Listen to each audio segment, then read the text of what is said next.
نحمده ونصلي على رسوله الكريم اما بعد فاعوذ بالله من الشيطان الرجيم بسم الله الرحمن الرحيم فالق الإصباح وجعل الليل سكنا والشمس والقمر حسبانا ذلك تقدير العزيز العليم۔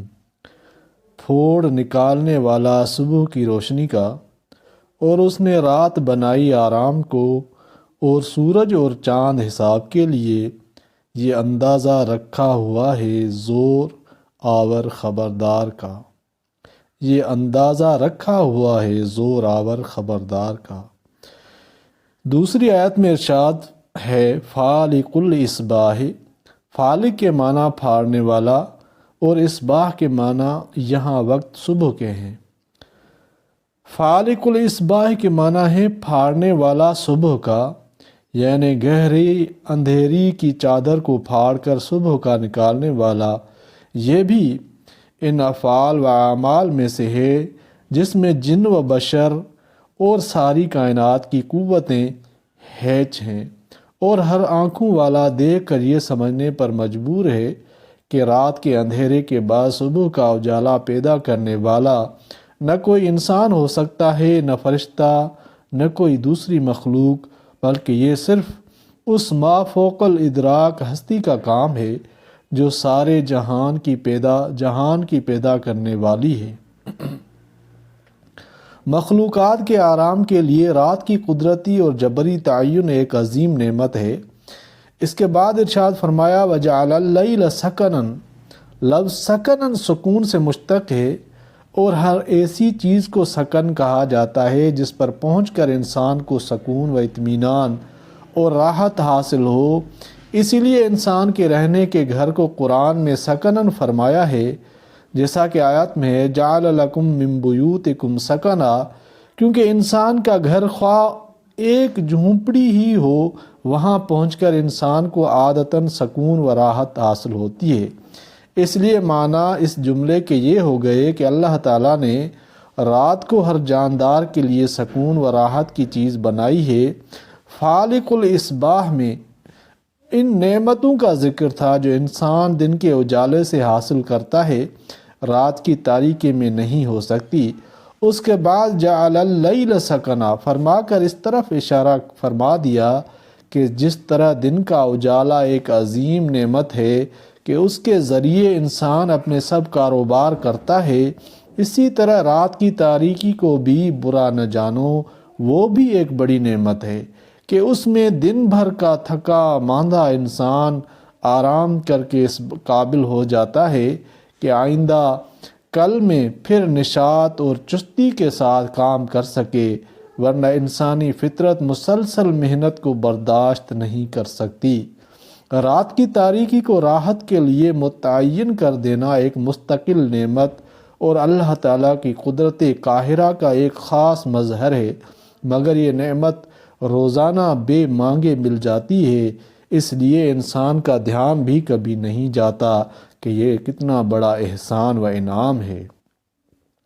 غور کیجئے کہ اگر ہر شخص اپنے اختیار و ارادے سے اپنے آرام کا وقت معین کرتا تو کوئی صبح کو 8 بجے سونے کا ارادہ کرتا، کوئی 12 بجے، کوئی 4 بجے، اور کوئی رات کے مختلف حصوں میں، جس کا نتیجہ یہ ہوتا کہ رات دن کے 24 گھنٹوں میں کوئی بھی ایسا گھنٹہ نہ آتا جس میں انسانی کاروبار، محنت مزدوری، کارخانے اور فیکٹریاں نہ چل رہی ہوتی، جس کا لازمی نتیجہ یہ ہوتا کہ سونے والوں کے آرام میں بھی خلل آتا، اور کام کرنے والوں کے کام میں بھی، سونے والوں کے آرام میں کام کرنے والوں کے شور شغیب اور کھڑکے اور دھماکے مخل ہوتے، اور کام کرنے والوں کے آرام میں کام میں ان لوگوں کی غیر حاضری مخل ہوتی جو اس وقت سو رہے ہیں۔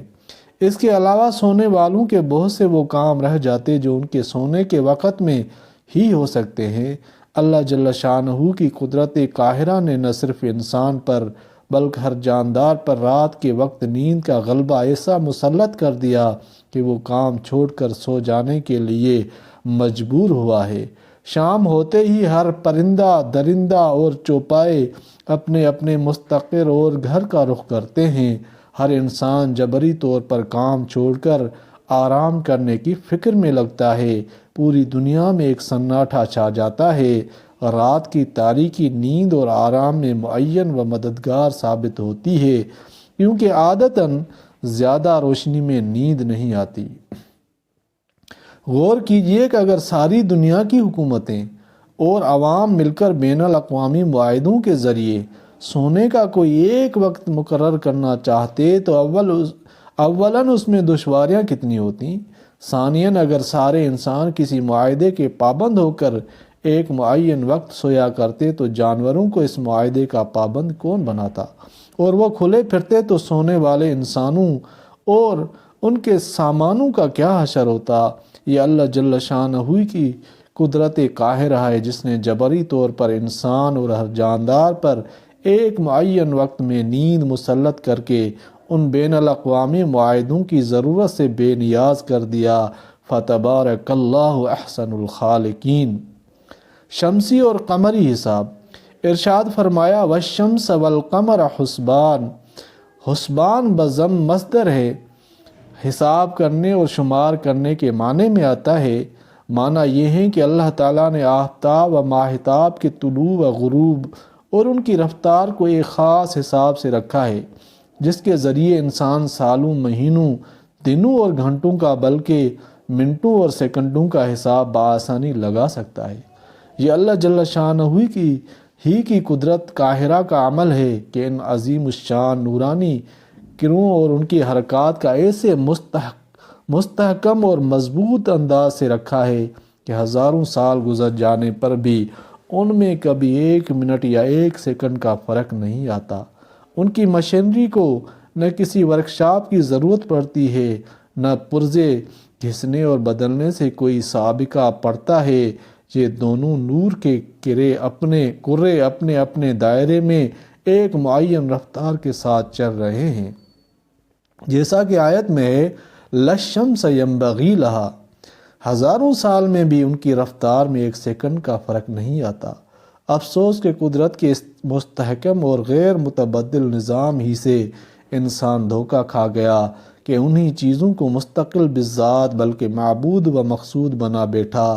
اگر ان کا یہ نظام کبھی کبھی ٹوٹا کرتا، ان کی مشینری درست کرنے کے لیے کچھ دنوں یا گھنٹوں کے وقفے ہوا کرتے تو انسان سمجھ لیتا کہ یہ مشین خود بخود نہیں چل رہی، بلکہ اس کا کوئی چلانے والا ہے اور بنانے والا ہے۔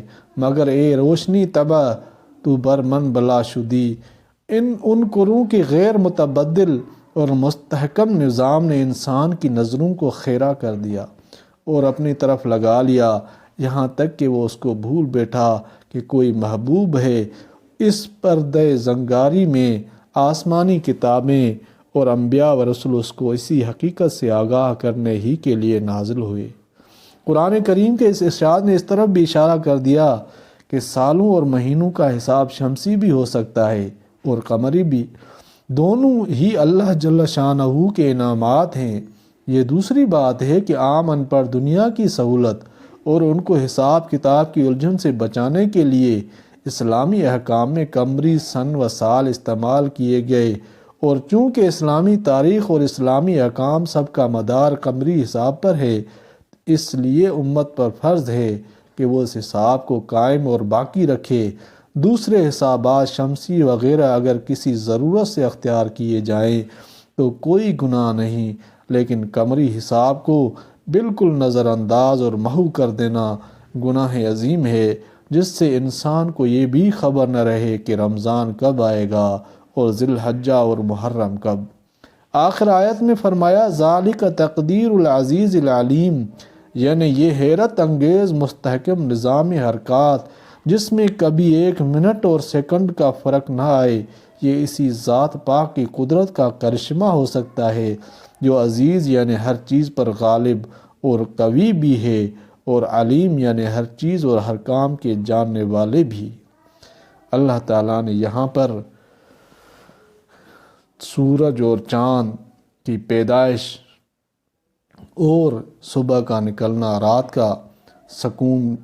رات میں سکون کے لیے پیدا کرنے کی جو حکمتیں تھیں وہ بیان فرمائی ہیں۔ اللہ تعالی ہمیں قرآن پاک کو سمجھنے اور عمل کرنے کی توفیق عطا فرمائے، آمین یا رب العالمین۔